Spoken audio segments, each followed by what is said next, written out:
In the Kabbalah, the mystic path of Judaism, and in the Zohar, which is the central book of Kabbalah, the language that we use to speak to God is romantic, intimate, close.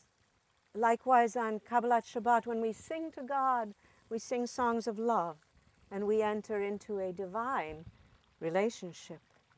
We let go of the weak, and we breathe in, and we breathe out, and we breathe in, and we breathe out.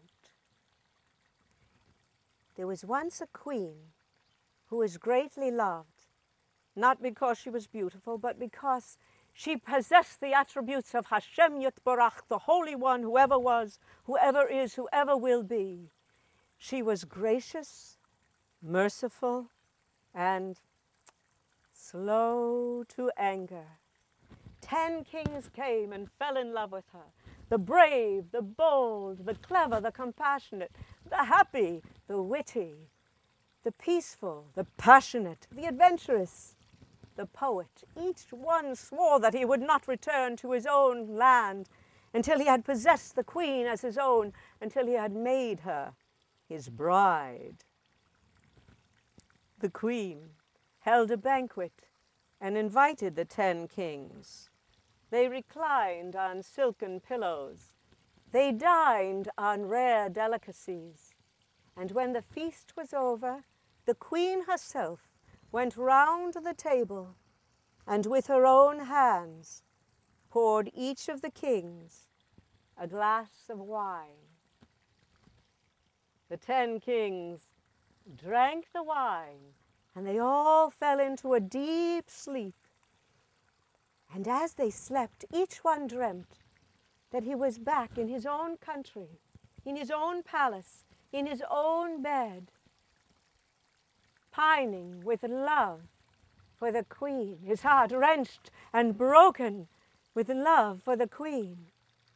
And then each of the 10 kings dreamt that the queen herself appeared at his bedside, removed her veils, and slipped in beside him, where they lay together in an intimate embrace.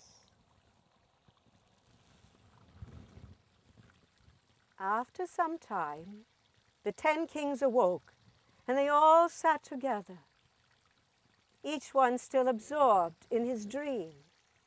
And then the queen spoke, saying, "Now I command each one of you, tell us your dream." And so humbly, timidly, in response to the queen's command, each of the 10 kings told of the suffering, the yearning, and then the sweetness, the wholeness, the beauty of his dream. When the 10th king had spoken, the 10 kings sat together in silence, breathing as one, breathing in, breathing out, breathing in, breathing out. When some time had passed, the 10 kings gave each other a fond farewell. They took their leave of the queen, and they all returned to their own realm.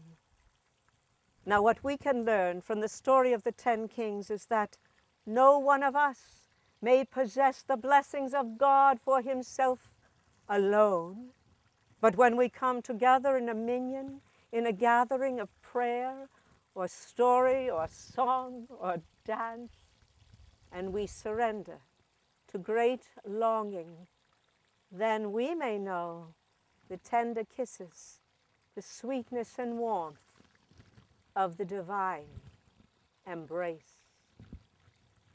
May Hashem Yitbarach, the Holy One, the Shekhinah, hold us in her embrace in this moment and at every moment.